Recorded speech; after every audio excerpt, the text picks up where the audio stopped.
So again, that piece of information that it was originally stolen gets lost, although any museum curator knows very well and will tell you that probably most objects in their collections were originally stolen, non-Western collections. It's just that they can't prove it.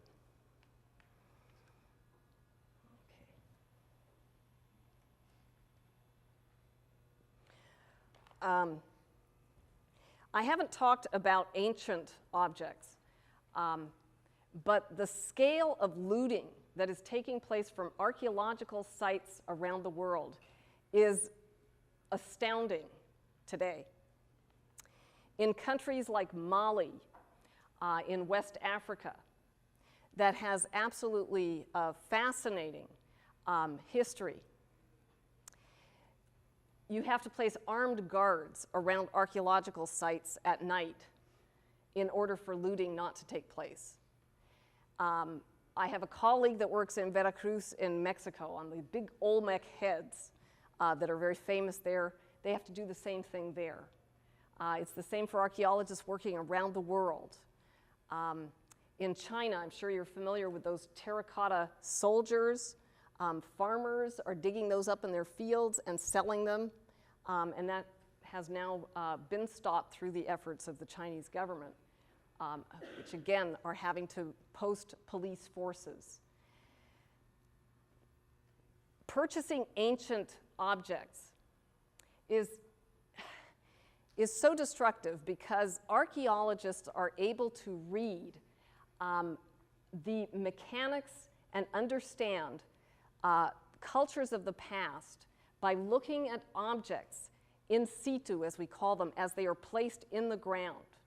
And if you've seen any Discovery Channel show, you know that they work with toothbrushes and with tiny paint brushes to carefully take off dirt so that they can see the whole pattern and layout of objects. They can read that layout and reconstruct cultures of the past from that layout as finely as a physician can read the anatomy of the body, the anatomy and physiology of the body.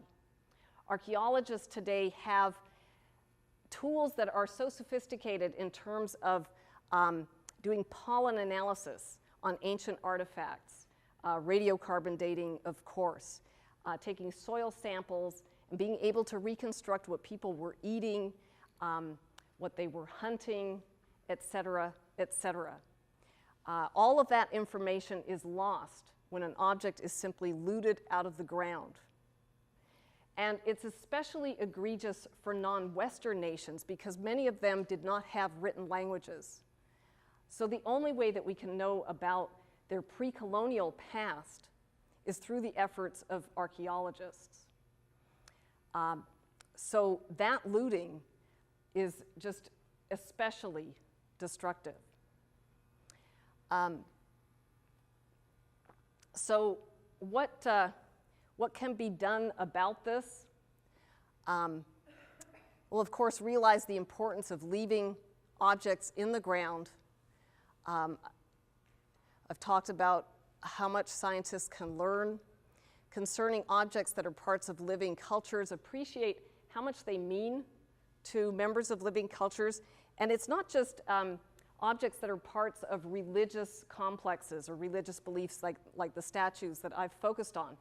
Even something as seemingly functional as a stool, a little wooden stool, can have great meaning to local people. In sub-Saharan Africa, typically when a woman has given birth to 3 or 4 children, her husband will give her a stool, often a very elaborately carved or one with a lot of beadwork on it, as kind of a thank you to her for having fulfilled her role as a woman. So the stool is not just a functional object, it means a lot more than that. So those objects are extremely valuable. If people tell you that objects are authentic or ancient, that's a good signal not to buy them. And that goes as much for the Roots and Heritage Festival in Lexington, where I have seen kiosks with people selling African art, as it goes for a high-powered art auction. The best way to support local economies is to buy objects that are specifically made for the tourist market. And this actually infuses money into the local economy even more if you're on a package tour, because usually on a package tour, those are arranged by a big multinational conglomerate, and your hotel costs and your transportation costs go right out of the country. But by eating in local restaurants and buying objects from the local handicraft store or the local artisans cooperative, you're actually infusing money into the economy. And of course, don't purchase artifacts said to be historic, prehistoric, or ancient. This goes not just for international trade. That is just as valid as if you find an arrowhead on your back 40 in rural Kentucky. And believe me, I get a lot of anthro majors that way. I'm the director of undergraduate studies, and one of the main ways that we get new majors, at least the incoming freshmen, is by somebody coming in and saying, oh, we found these arrowheads on the back 40. And while I'm very glad that they're excited to be an anthropology major, the best thing they should do is just leave it there, contact their local university, have an archaeologist come out and see if that arrowhead is a meaningful site that needs to be excavated. They will still be able to keep the objects. No risk there, but they may be contributing to augmenting our knowledge of ancient cultures right here in Kentucky and surrounding states. What I've tried to do is show you some of the tremendous obstacles in the way of deterring and preventing the international traffic in cultural objects. I think it's going to be very difficult to do this through police and customs agents alone. They simply can't they can't look through every container, every shipment that comes into every port in the West. So I think the best way is actually to work on that very general objective there of trying to raise the public's awareness. Because I do think that if people are aware of what archaeologists can learn about ancient artifacts and what objects mean to living cultures today, I think most people would not purchase those objects, and hence demand will decrease.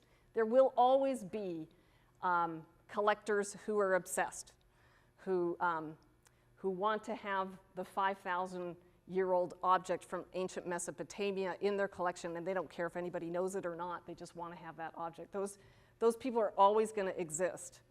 But I think that I'm actually using the model, again, from biology of how biologists turned our thinking about wearing fur coats, which they did pretty successfully starting in the 1970s. My father was a biologist, and I use that as the model. Just by raising public awareness of the devastating effects that was having to large mammal life in Africa, really has turned us around, and most of us, at least when we see a fur coat, are aware of that issue. And I'm trying to do the same thing in terms of our understanding of objects from living cultures and from ancient cultures, particularly from the non-Western world. Okay, well, thank you very much.